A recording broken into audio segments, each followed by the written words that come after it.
ছোট্ট একটা হাদিসে দেখেছি, আমাদের প্রিয় নবী হযরত মুহাম্মদ রাসূলুল্লাহ সাল্লাল্লাহু আলাইহি ওয়াসাল্লাম একদিন বিভৎস অবস্থায়, চিন্তিত অবস্থায় এক জায়গায় বসে আছে। তখন কিন্তু ইসলামের খুব করুণ দশা ছিল, ইসলামের প্রতি খুব নির্যাতন ছিল। তখন একদল মুশরিক এসে আমাদের প্রিয় নবীকে জিজ্ঞাসা করছে, হে মুহাম্মদ, তুমি যে আল্লাহ আল্লাহ করো, তোমার আল্লাহ বংশ পরিচয় আজকে আমাদের দিতে হবে। আমার আরেকজন সেদিকে খোঁচা দিয়ে বলতেছে যে তোমাদের আল্লাহ সেটা কিসের তৈরি, স্বর্ণ রূপা নাকি এত পাথরে, কিসের তৈরি এটা আমাদের বলতে হবে। তখন তো প্রিয় নবী এমনি একটু বিভৎস অবস্থায় ছিল, একটু চিন্তিত হয়ে গেল।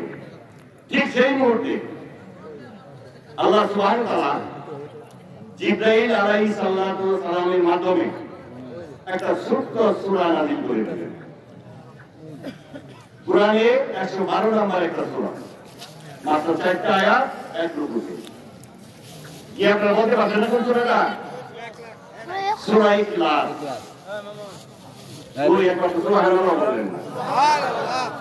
ওই মুহূর্তে ওই সূরাটা নাযিল করে দেওয়ার পর আমাদের প্রিয় নবী বললেন যে আমার আল্লাহর পরিচয় ছোট্ট একটা 4টা আয়াতের এই ছোট্ট সূরার মধ্যেই সমস্ত কিছু বিস্তারিত দেওয়া আছে। আল্লাহ একক, আল্লাহ অদ্বিতীয়, আল্লাহ ক্ষমতাশীল, আল্লাহ কারো মুখাপেক্ষী নয়, কেউ তাকে জন্ম দেয়নি, আবার আল্লাহ কাউকে জন্ম দেয়নি। আল্লাহ এই বিশ্ব ব্রহ্মাণ্ডের সর্বোচ্চ শক্তিশালী, তিনি হচ্ছেন আল্লাহ। এই ছোট্ট সূরাতে কিন্তু প্রকাশ করা হয়েছে। তো সেই সূরাতে একদিন আমাদের প্রিয় নবী অনেক সাহাবীদের ডাক দিলেন। এই সূরাটার অনেক ফজিলত আছে, যে একটা ফজিলতের কথা বলছি। অনেক সাহাবীরা বসে আছে, তাদেরকে সবাইকে ডাক দিল যে আপনারা সবাই আসেন, আমরা একটু বসি। কোরআনের 1/3 আজকে আমি আপনাদের পরে শোনাবো। যখন সবাই বসছে, বসার পরে সূরা ইখলাস উনি একবার পাঠ করেন মাত্র। তারপর সবাই চেয়ে আছে হুজুরের দিকে। তখন হুজুর বলল, এই সূরা ইখলাস একবার পাঠ করলেই আল কোরআনের 3/1 অংশ, অর্থাৎ 10 পারা কোরআন খতম হয়ে যায়। বলি সুবহানাল্লাহ। আর এই সূরা যদি 3 বার পাঠ করি তাহলে কি হয়? পুরা কোরআন খতম হয়ে যায়। বলি সুবহানাল্লাহ।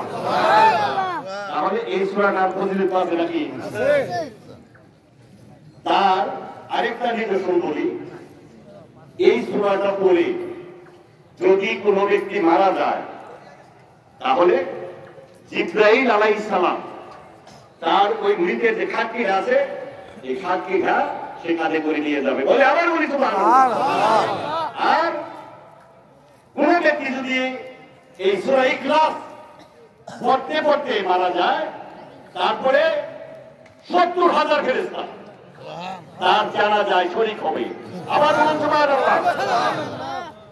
তাহলে এই সূরা কিন্তু অনেক ফজিলত আছে। একটু আমি বলতে পারি না, ছোট করে একটু বলি। বিসমিল্লাহির রহমানির রহিম।